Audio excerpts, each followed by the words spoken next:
YouTubers record at many angles.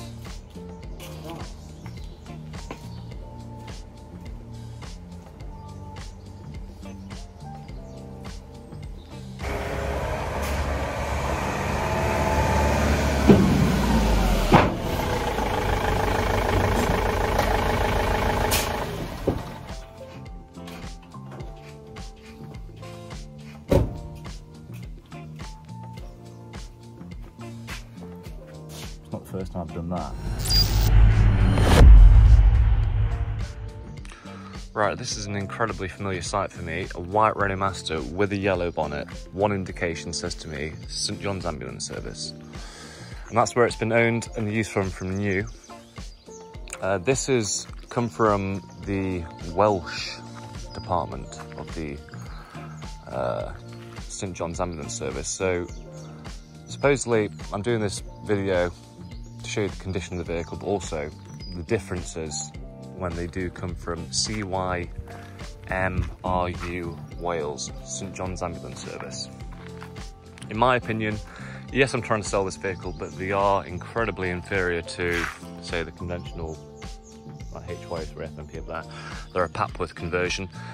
Inferior because they're just, I'll get to it. Still far superior to the majority of the vehicles you can get to do a conversion on, but they're just inferior to the Papworth because the Papworth is probably the best vehicle ever built or ever has been built for a conversion purpose. So you've got 240-volt hookup on the side, that just doesn't need addressing. It had an auto eject, so when they're at the ambulance service and they need to respond to an emergency, the hookup pulls out, which was charging the leisure battery and the chassis battery, and they're just ready to rock and roll. So cab on this one's quite tidy. In fact, really tidy. Both seats are good. The armrests are intact. That's quite unusual. The dash and everywhere is quite nice as well. This one, the radio, all the stuff in the cab does work. We've done an inspection report. I can supply you with that. So down here we've got run lock, which means that if you take the key out, when it's running, you can take the key out and you can keep the engine running, and yeah, that's that. This one here combines the power of the leisure and the chassis battery to start the vehicle if the chassis battery is low, and this is just a simple battery isolator to the back. There we go, just unisolated it. So bonus again, you're never going to drain your chassis battery, really, if it's a good chassis battery. If you just isolate the vehicle when you leave it, you know, you've gone out for a day's walking, you come back to the vehicle, you press that button, you should be good to go. In the worst case scenario, press that button there, you're even better. So what we got? 2 bars of diesel, no warning lights on the dash, 98,963 miles. Not really a great deal. Hasn't done a lot of work. Up here you sometimes have the EVAC air conditioning system. This one doesn't have it, doesn't even have aircon down here, so that is slightly inferior to what you can get. It doesn't have any air conditioning, the price does reflect though. And yeah, that's just central locking interior lights. Underneath my coffee here, a little storage container, storage box, and right below that, that's where you'll find all the gubbins like the split charger and the leisure battery. Floor's nice and clean in this one. Looks like you've got a tyre changing equipment down there. Of course, these vehicles never come with a spare wheel, so I've got no idea why they supply them with them. Down here, owner's manuals and stuff like that. Okay, electric windows, electric mirrors. So, what I do like about these vans is, especially when I started buying these from an early age, driving these around, they're quite big vehicles. With this little bulkhead window here, which can also be opaque, you can see through the side loading door. You've got great visibility. Yeah, bit of a bonus. Don't really discuss that usually, but yeah. Right. Okay. 2 brand spanking new tyres on the front. We put those on. The ones that were on it were okay, but they're better now. Right, you've got an ABS side step, more than likely jammed. These ones are an awful design. But yeah, we can get that going. There's a step here, there's a button here. In fact, let's just do a bit of messing around. So if I press these lights here and nothing comes on, that means it's all isolated. So let's go into the front. Ooh.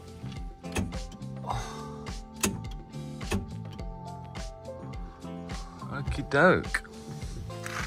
Right, I'm just going to presume that the leisure battery is flat. So under that presumption, I'm going to give it some power by starting it.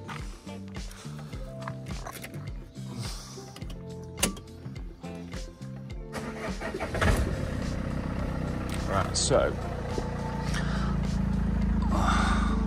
Okay.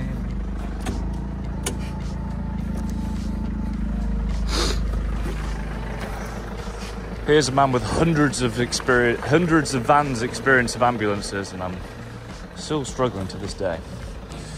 Right, so looks like we've got power in the back. These two sockets have lit up. Let's go ahead and press this. Okay, we do have lights. Maybe I wasn't struggling that much. So we've got the salon lights, and we've got these under locker storage lights.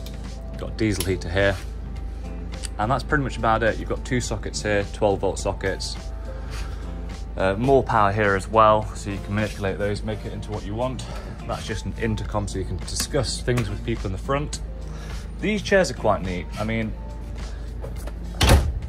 so we've taken these seats out in the back so people can have a greater imagination of where they can put the bed. There was lockers here originally, and traditionally people do put their bed at the back. So we have done a favour, I suppose. I don't know. But they are quite a nice basic setup. Right, what's inferior? So the lockers aren't quite as nice. Obviously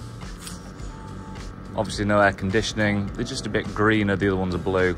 I really should have another one adjacent to me right now so I can show you a form of comparison, but I don't. I'm really ill prepared for this. There's the suspension. That works.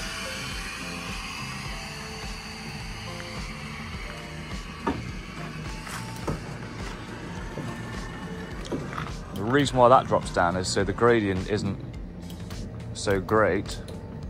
Oh great, that's lots of greats in one sentence. Well, presumably 95% of the customer base that we sold these to never really use these and just build over them, so just imagine that's back up. It does sort of work. Right. So I suppose the one advantage to these is they are quite a basic setup. So the Papworths do have a few more functions in them. You can turn more of the individual lights off and stuff like that, and they do have an exclusive control panel where you control the diesel heater and everything from it. That does go to one hell of a big fuse board. So this one has less of a big fuse board. Christ, I'm really losing direction in this video. It's a Sunday morning, I'm messing up here big time. I do apologise. Let's just try this ABS side step now. Yeah, that's quite clearly jammed. Got that night heater running there, that's located in here, but that's locked, that's not. That's where you service the night heater, that's where it flows out of. It's blowing warm. Skylight. Okay, let's go further into this one a bit. So this is why people have check sheets. This is what I'm doing next, So the ramps on these, how can I say this? So this one here, you'll notice that on its MOT, it failed with the St. John's Ambulance Service, and that's why we were able to acquire it. And it's because it needed welding where the ramp is. And if I go on the ramp over there, I can show you, which I might get round to. I might pause this video or something and then just add it on. That might not be a bad idea. But yeah, essentially, from factory, this is completely cut out of the vehicle. They build a steel box frame, and then they build this ramp in it. The design is slightly different to what's on the Papworths and what's on some of the other ambulances. And for some reason, every single one we've had from Wales has had issues with the ramp being corroded. So this has been addressed now. We've completely stripped down all of the corrosion, fabricated it all back up and undersealed it, so it's good to go for many, many years to come. In fact, probably longer than when it came out of the factory, because it probably wasn't undersealed. In fact, it definitely wasn't undersealed.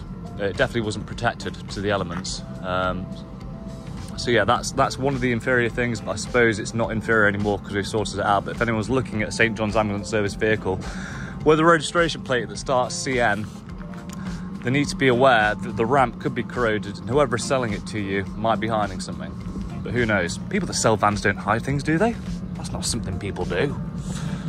Right, yeah, these chairs easily come out. You've got Unman track in the floor. You can put chairs in there, take chairs out.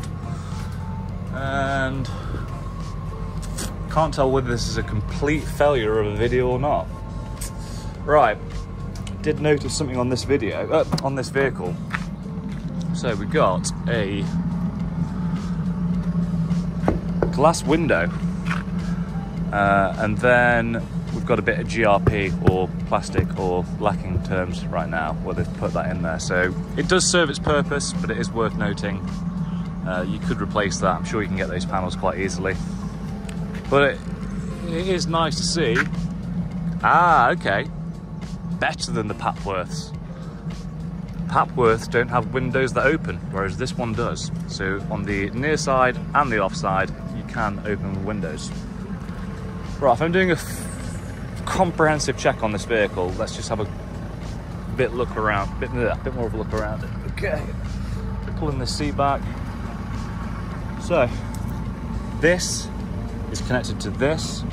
So let me just reiterate, you can put a conventional 240 volt hookup flap on there, bang, that'll go into this inverter, which turns it from 240 volt to 12 volt to charge the leisure battery and the chassis battery. If you want to put a breaker in there, you can then put some 240 volt sockets in the back. Really, really quite simple. No need for us to do it. We can show you, well, perhaps it is quite dangerous. Maybe we do need to do it. But anyway, it's all possible. Once again, what else is possible on these vehicles is you can take the bulkhead out, put some captain seats in, spin around, maximise the space. Right, and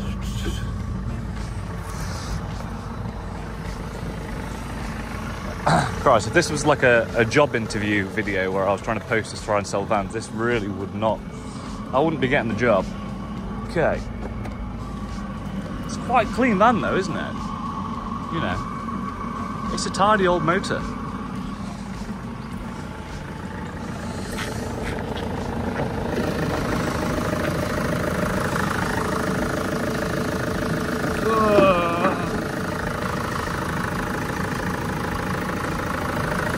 It's running quite nicely.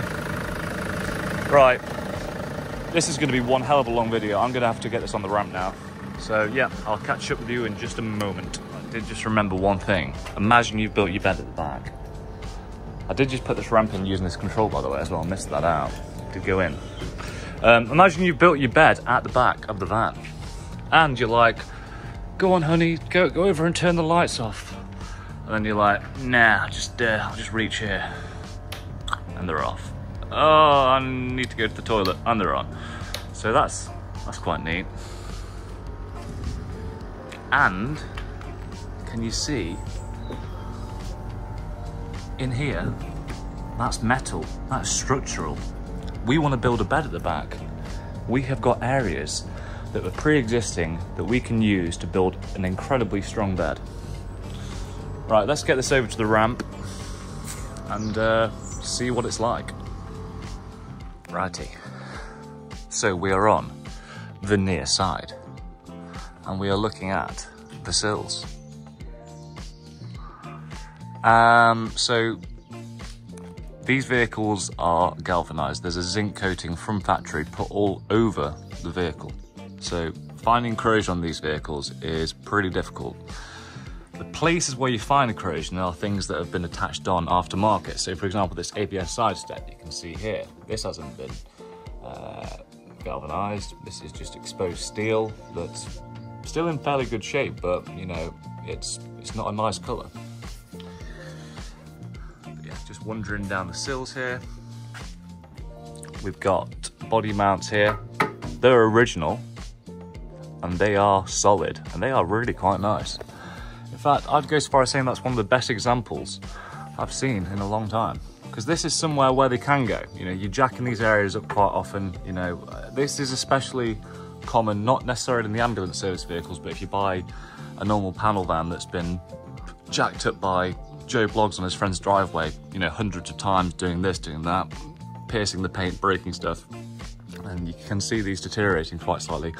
Obviously, professional outfits like the ambulance service, like base van, we've got ramps, so we don't need to use the jacking points. Right, so we've got a gearbox.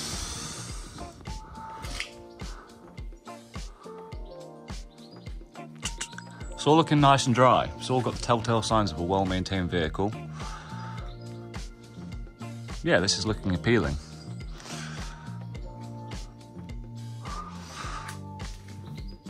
I'm not a fan of that hanging. I'd like that just a bit further up, so that made me a bit happier. But yeah. I just really want to get some like 2015, 2016 DHL vans in stock. I just can't push myself to buying awful vehicles. So just get them on the ramp and just to show people. This is a 2007 or 2008 Renault Master. And if you were to buy a 2016 Sprinter, it wouldn't look anything near as good as this. But yeah, sills on this side. I'll just look at it on the offside from the external so you can get a better idea. Just look at that. No bangs, no dents. Nice, original, clean. Those chassis rails.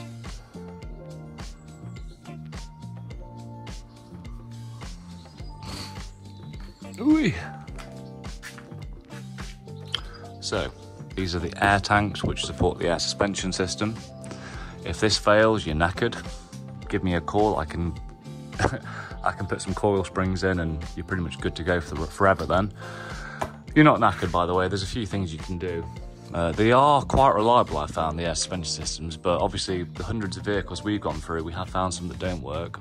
You can fix them, but yeah, long-term solution, coil springs. I can answer any questions about that sometime else. That's the load sensing barrier, so that informs the ECU of the air suspension where it's being sat at.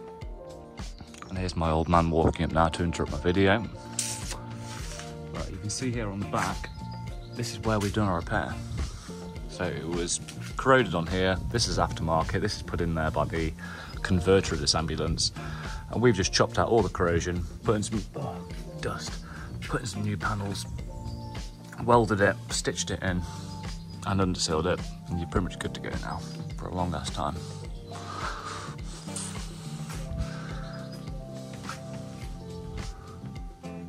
But yeah, brake pipes, everything's looking nice. Exhaust. To all of the petty thieves out there, jack it up there, take this off, take it to the scrapyard, get yourself a nice holiday to Turkey. And there you go, guys, the G9U, that's the engine model, the 2.5 DCI 120, one of the best engines, I think, modern days, that you can get. Really, really are quite good. Very few problems you get with these vehicles. 98,000 miles, you should be dancing for a long time. Right, if anyone's actually watched this the whole way to the end, well done.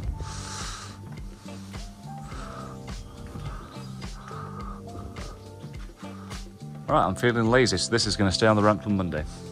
Hope this has been informative. If you have any questions, drop us an email or a message of some form through one of our platforms. Okay, catch you later.